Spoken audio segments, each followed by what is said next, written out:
Hello, and welcome once again to The Working Tools, the podcast where we don't just talk about masonry, we live it. I'm your host, worshipful brother and excellent companion, Stephen Nagy, and today I'd like to invite you on a journey. A journey not just through time, but through character. A journey not just through fame, but through virtue. This episode is dedicated to the famous Freemasons. Those men whose names echo through history, but more importantly, whose values continue to echo through the walls of our lodges today. Now, let's begin by asking a simple question. What makes a Mason memorable? It's not the wealth that they amassed, nor is it the power that they wielded. It's how they lived, how they served, and ultimately, how they built.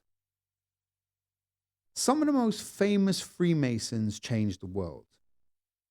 But many of them, before they were presidents, poets, or pioneers, were just men, standing in lodge, holding a working tool, and seeking light. Now, isn't that where all our stories really begin? Now, diving straight in, no conversation about famous Freemasons can begin without George Washington. He wasn't just the first US president, he was the first among brethren admired for his humility, discipline, and sense of duty.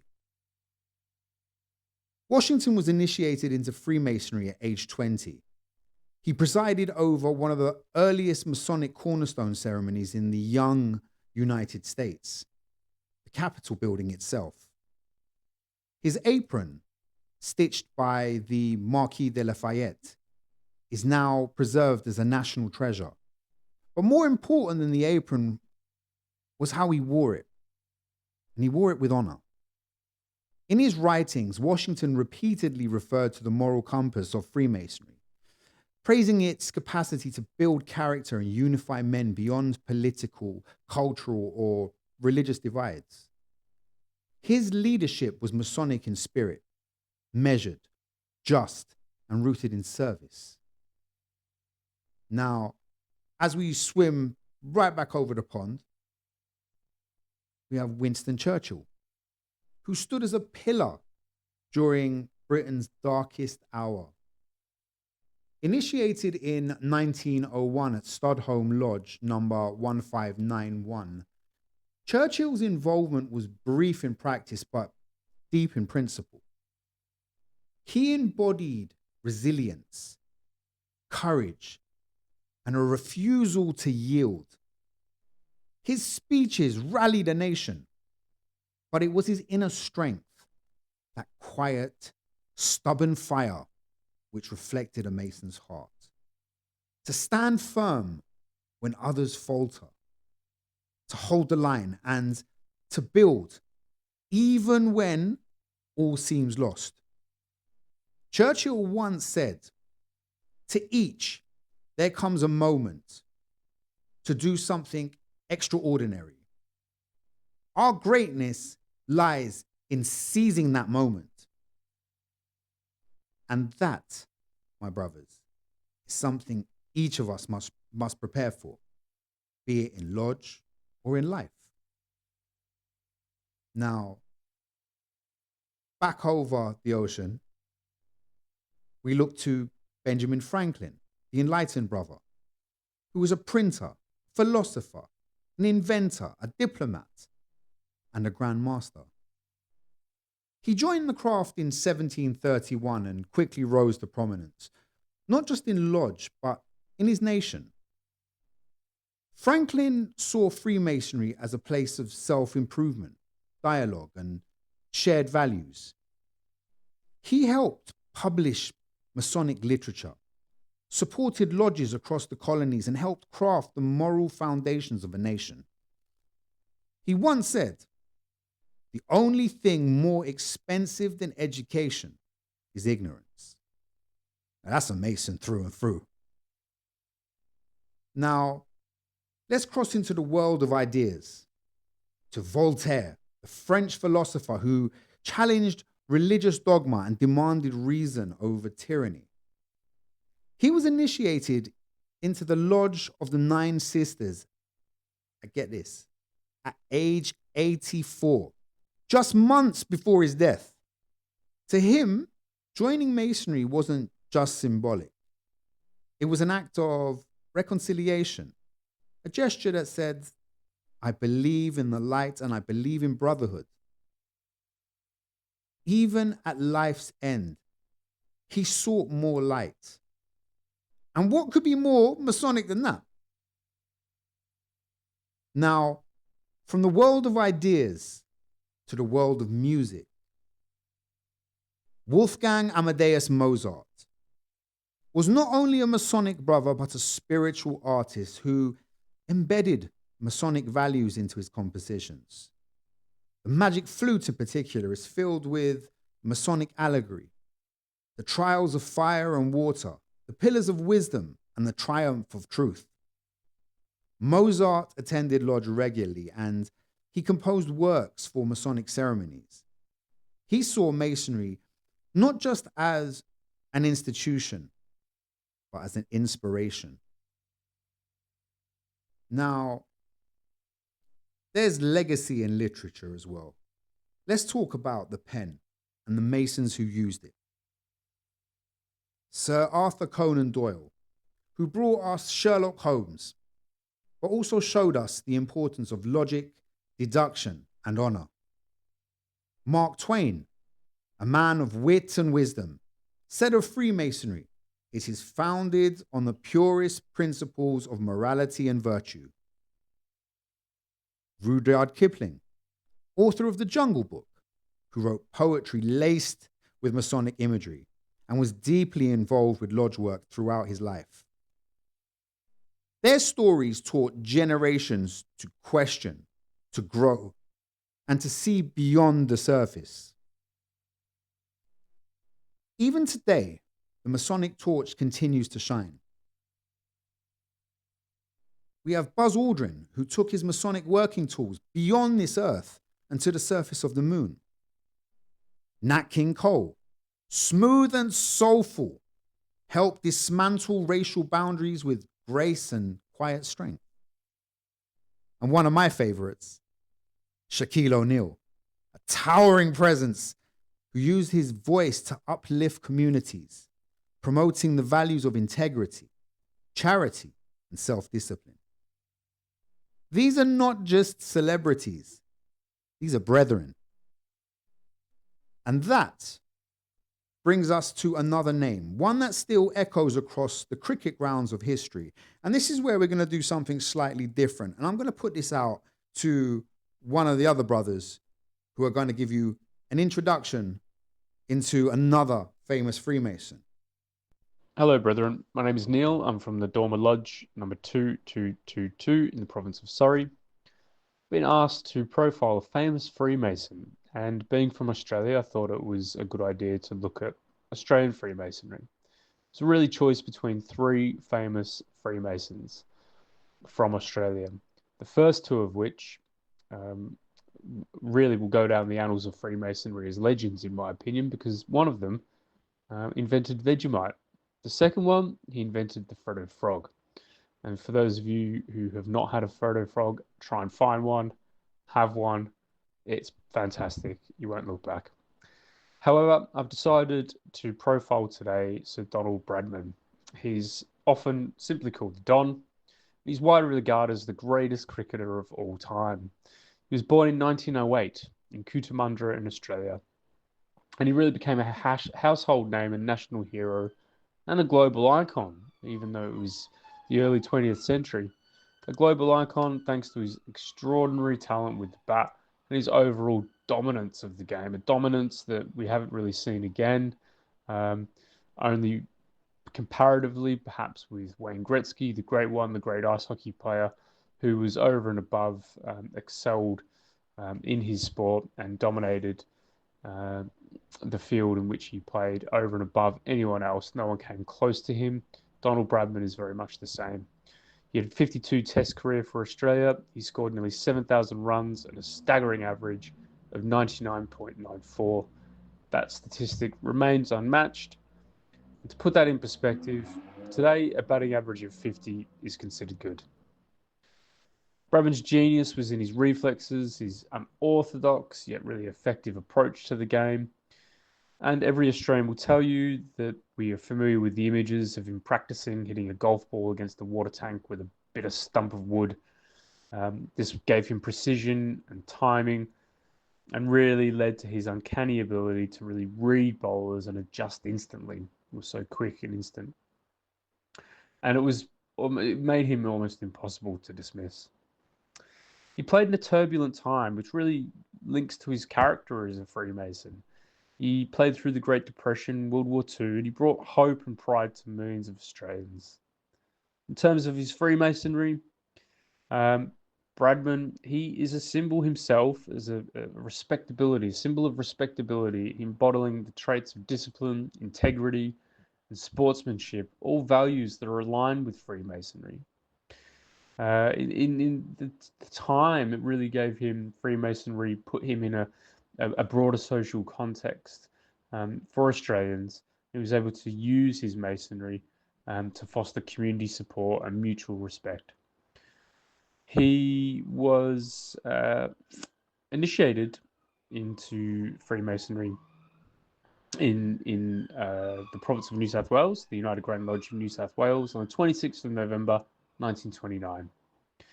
He progressed to a fellowcraft in 1930 and he was raised to the degree of Master Mason on the 25th of February 1930. His main lodge was the Lodge of Tarbolton number 12, in which he was initiated in, but his main affiliation throughout his primary lodge was the Lodge of Tarbolton, although he was associated with other areas, other Masonic bodies as well. I'd like to say a big thank you to Brother Neil for that one, who gave us a powerful example of a man who not only excelled in his craft, but lived with humility, grace, and the level-headed focus we value in the lodge. Now, let's look at what unites them all.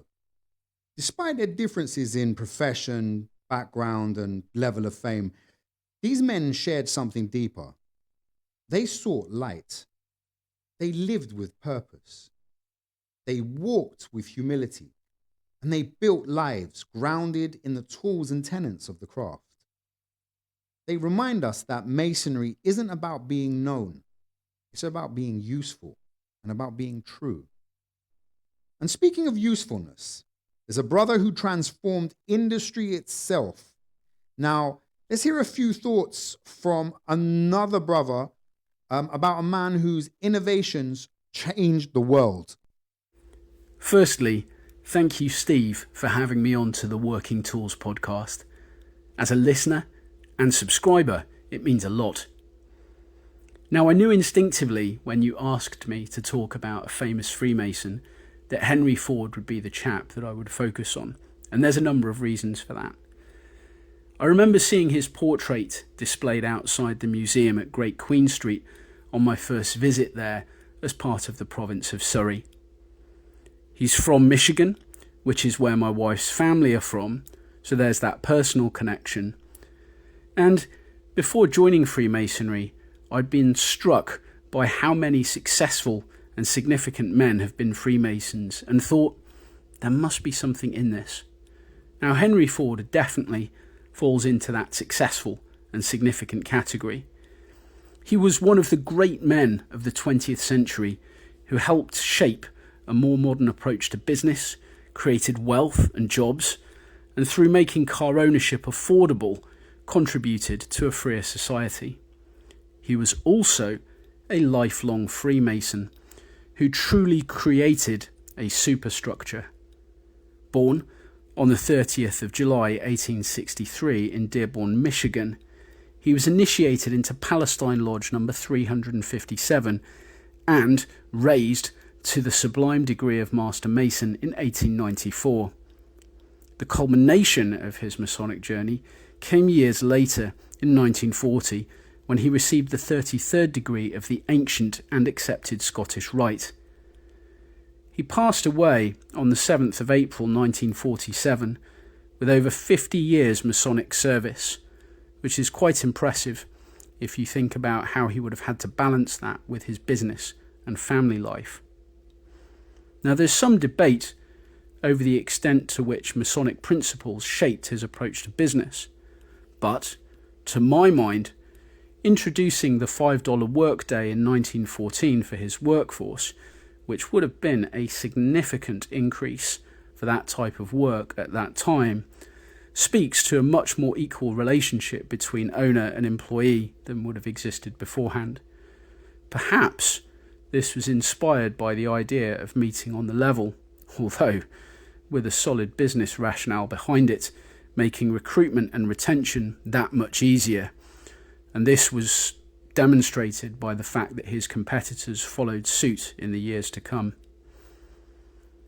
In addition, his series of manufacturing innovations, from the creation of the assembly line, standardization of parts, and vertical integration, all of which remain keystones in manufacturing today, demonstrate that Henry Ford was a man who truly dedicated his life to exploring the hidden mysteries of nature and science. Henry Ford is well known for his bite-sized wisdom in the form of quotes, and there are pages and pages of these, but two I picked out. Whether you think you can or you think you can't, you're right. And my personal favourite, if I had asked people what they wanted, they would have said a faster horse.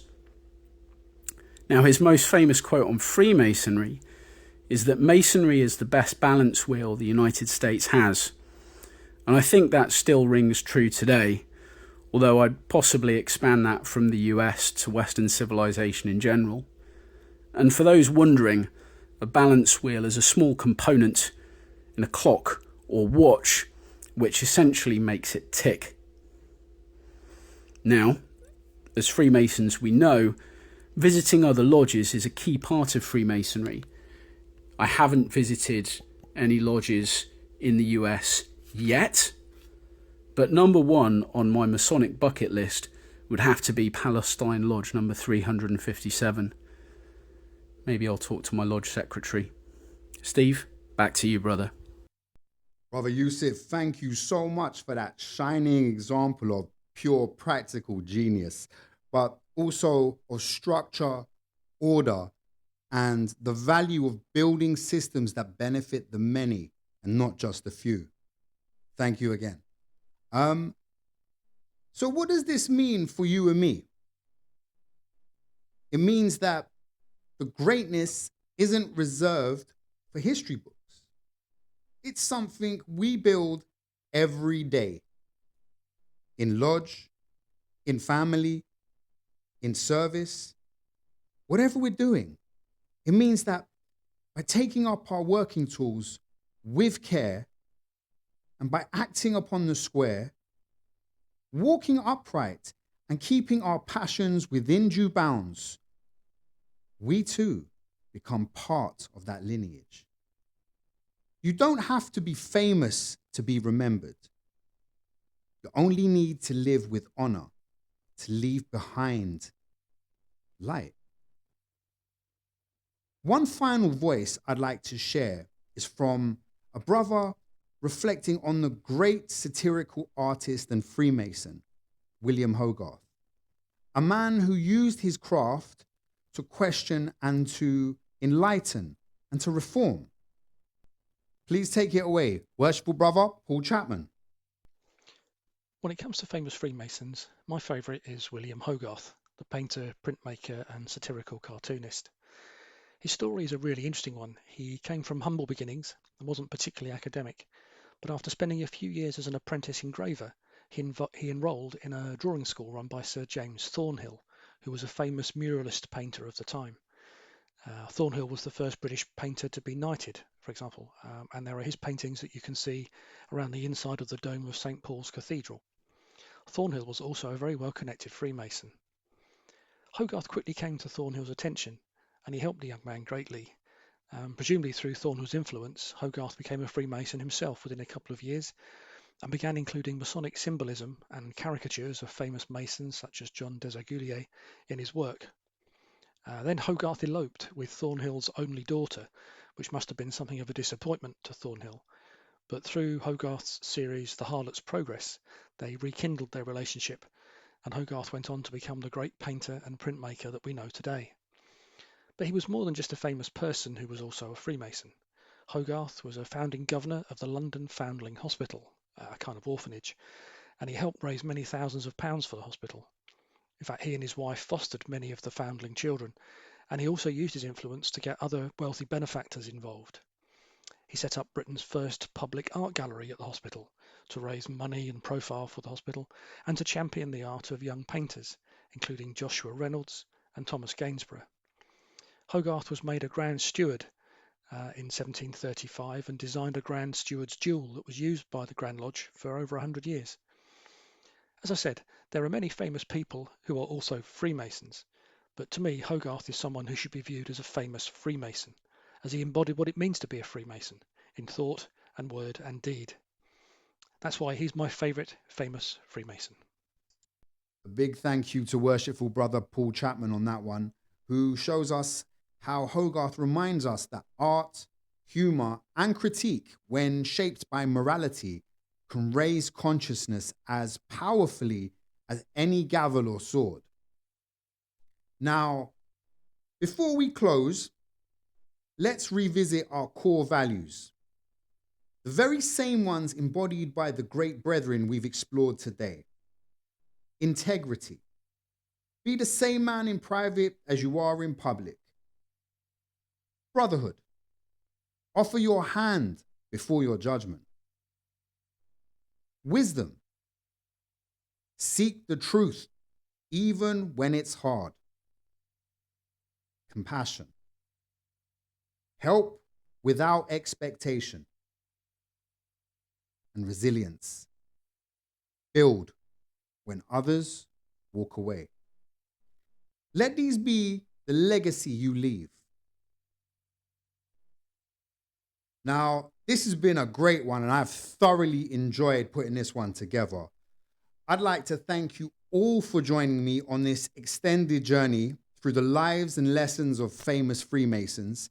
And I'd like to thank brothers Neil, brothers Yusef, and brother Paul for their input on this episode. And like I said, I've thoroughly enjoyed doing this one.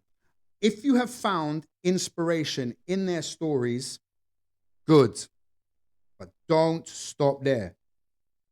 Go look in the mirror and remember, the tools are in your hands, the lodge is in your heart, and your legacy is being written right now. Until the next time, the working tools are in your hands. Keep building.